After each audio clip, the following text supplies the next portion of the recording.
Morfil yn llewyr chael prynhawn, cawodydd ddoi ac echton dal yn bylle yn y mawn. Llongau cariolew wrth angor yn y bai, a chydes ffri a'i lygaid craff yn chwilio am ei brau. Dawthwm chwym o rywle a'i gynnwr fyn y llwyn, fel atgopell o'r hanes a'r brawn cynnu'r brwyn. Y gwenyn aeth i guddio ymlodau clatsh y cwn, ond rwy'n dal i'w clywed o neiswn.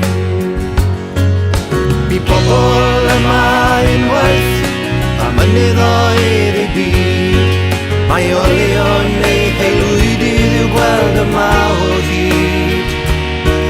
Ond o'r lleisiau ffaith a fod cryd oes yr un i'w glywed nawr, ac angof yw'r afon islaw.